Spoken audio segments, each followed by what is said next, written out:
Good afternoon, good afternoon, good afternoon. I want to thank you for coming back for the 1 o'clock hour. We're up close and personal with Angela. I am your host, Angela Thomas Smith. I am the founder of AALAC, which is the African American Author Literacy Awareness Campaign. I am the CEO of Aspiring Authors Magazine. And I am super excited today. We have author T.B. Darks here. She's going to be sharing her journey into becoming an author, and she's going to be sharing about her book. How are you today? I'm good. How are you? I'm great. So, would you share with the listeners just a little bit about who you are? Hi. My name's Taylor Darks. My pen name is TP Darks, as you'll see on a lot of my books. I'm a Florida A&M graduate. Just graduated in 2019, and I'm currently a doctoral student at Florida State. In my writing, my focus is to uplift Black youth and Black children specifically. I really focus on hair just because I'm really big into natural hair, and I like to make it fun and interesting for the kids to read. So my first children's book is Wash Day, which follows Nina along on her journey of getting her hair washed, which I know can be troubling for a lot of parents. But it's kind of to distract them and to make Wash Day seem like something that's fun rather than a chore and a function of self-care, I would say. And then my second children's book I have is The Fluffy Adventures of Fromo, which is a children's chapter book, not a picture book like the first book. This one also has a sequel coming out in September, and I'm really excited to talk to you guys about it.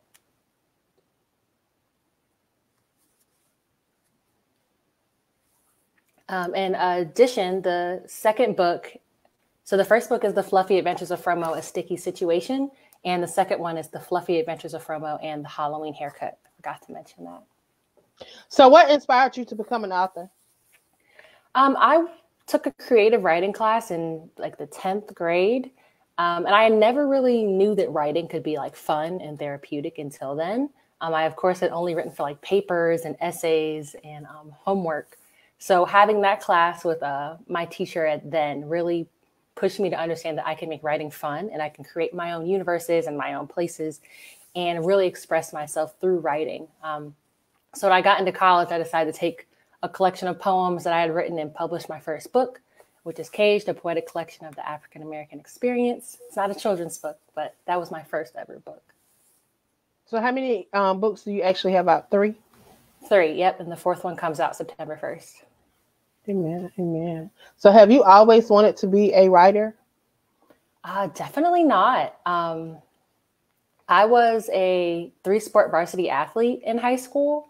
I played soccer, I ran track, and I played basketball, and I played collegiate basketball in college.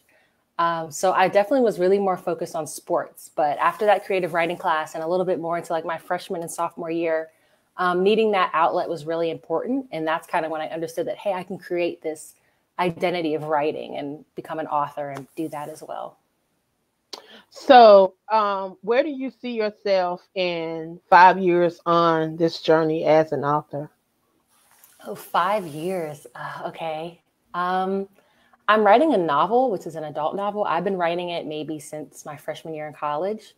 My goal was to have that novel finally published. And it's definitely, I'm a race and inequalities scholar. Like that's what I study in my graduate program. Maybe not a scholar yet till I graduate though.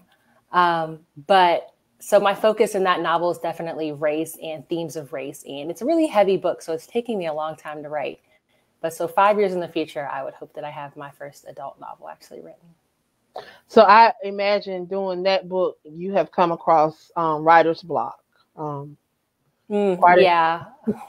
I can't say I'm the, I don't think a lot of people are, but the stereotypical sit down and write every day kind of person. My major, sociology, and now I'm a sociology doctoral student, is a lot of writing. So trying to balance academic writing with creative writing is really hard, and finding a place where I can sit down and do the creative writing is difficult. So writer's block is regular, definitely. so, in writing your novel, it's actually dealing with everyday life. Is it a fictional part to it, or is it non-fictional? It's fictional. It's actually based, just not to give too much away, it's actually based around The Wizard of Oz. And it kind of goes through different parts of race and different parts of the Black community and things we go through. And lots of imagery and lots of illusions and lots of fiction of how these things are being dealt with on a daily basis. So I'm really excited to finally publish it, but it's going to take a while. Wow. Wow. Well, I definitely thank you for your journey. Would you like to share one of your books, an insert from one of your books with the listeners so they can get a touch of what you do? Sure. I'll share The Fluffy Adventures of Fromo, just one chapter. It's not very long. It is for middle grade kids. And yeah, since the sequel comes out in the fall, and I currently have a discount if you use the code 10OFF on my website. You can get 10% off. So I will read the first chapter of this, if that's okay. So I'm going to put your website up so they can see your website. So you can go over to the website and you can get 10% off of the book. Okay. So this is The Fluffy Adventures of Fromo, A Sticky Situation, the first book in the series. So chapter 1 is titled Who's Who. I really didn't like class. It wasn't because it was hard or anything, but because crime was lurking right outside and I was stuck learning how to multiply. It was a waste, since I was the best student in the class, a super genius, really. I could multiply before I could walk, my mom always said. 5, 10, 15, 20. I lost interest, but my class kept going. 25, 30, 35, 40, 45.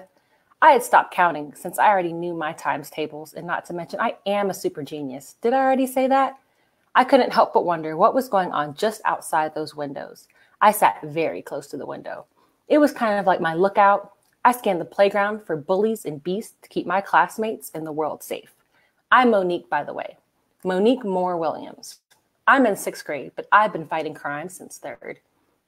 I was there for the colored pencil fiasco, the art club apocalypse, and even the teacher's lounge donut robbery. I've been here for it all. Monique is my real name, but the villains know me as Fromo, their worst nightmare. The crazy thing is, I use only hair products to catch my villains. Pretty cool, right? My superhero parents won't let me around all the cool gadgets, so I make my own. I have sticky spray. It freezes people in place. My fro picks, that's how I pin people to the walls, kind of like ninja stars. I have braid beads that make mini explosions of smoke, along with my elastic band lasso and my blow dryer sleeping gas. Pretty awesome, if you ask me. Wow. But yeah, that's just a tiny excerpt of The Fluffy Adventures of Fromo. She is a superhero, but it's not a comic book. I get lots of questions about, is it a comic book? It is a children's novel, and it definitely pushes self-love. Hair care, as you can see, I put a little bit of hair inspiration in there. Wow. It's Fromo. Coil is her sidekick, and Fade is her other sidekick that she, the little boy in the story. Her parents are Wonder Weave and the Bald Spot. So definitely a lot of hair puns to make everything fun. Wow. It's definitely entertaining and creative. It definitely takes a creative mind. So I thank you for coming on. Is there anything else that you would like to share with the listeners about author T.B. Darks today? The Fluffy Adventures of Fromo, of course, that's the book I'm coming out with, the second one on September 1st. You can get both of them for $20 right now on my website. I also do events, and I have teachers bundles to get classrooms started with learning and teaching about the book. So please check that out on my website, and that's all I have. Okay. And are you on Instagram? We have your Instagram up. So we have her Instagram up. So here's her Instagram link. If you want to follow her on Instagram, you have a Facebook link, and you actually have her website link. So you can follow her and check her out. She definitely has some amazing books on hand. And I'm excited about your book coming out. I wish you luck on your doctoral studies. And I look forward to you coming back and sharing with us when you release your new books. Awesome. Thank you so much for having me. Okay. So you have a wonderful day. Anything else that you would like to leave the listeners with today that would maybe encourage them to become an author? Encourage them to become an author. Just start writing. Don't really worry about what you're saying or where the direction's going. You just have to get it down on paper, and you can go back and fix it later. That's my advice. Amen. Amen. Well, I want to thank you for coming on Up Close and Personal with Angela. And I pray that you have a wonderful day and good luck on your journey as an author. Thank you. Thank you. So we have been up close and personal with author TB Darks. Please go over and check her out. Visit her Facebook page, follow her on Instagram, and you can also visit her website. Check her out. She has some amazing books already out, and I'm super excited about the books that she's going to release. She's currently running a discount on her first novel. And you can also buy a bundle package. She has some great opportunities to get some great reading. So please go over and check her out. I want to thank her again for being a part of Up Close and Personal with Angela. I urge you guys to go over and follow us on Aspiring Authors Magazine so you can find out how you can get a copy of the magazine. A magazine release every month between the 25th and the 31st of the month. We have some amazing authors that are featured in the magazine, and we're touching on some topics that's affecting our brown community all over the world. We have some amazing co-writers that's from Africa, the Virgin Islands, the UK, and different parts of the US. So I am super excited to be the visionary of this project. I do not take it lightly. So I want to thank you guys for tuning in. Tune in tomorrow. We will have two amazing authors on the 12 o'clock and the 1 o'clock hour. So thank you guys for tuning in to Up Close and Personal with Angela. Have a wonderful rest of your day.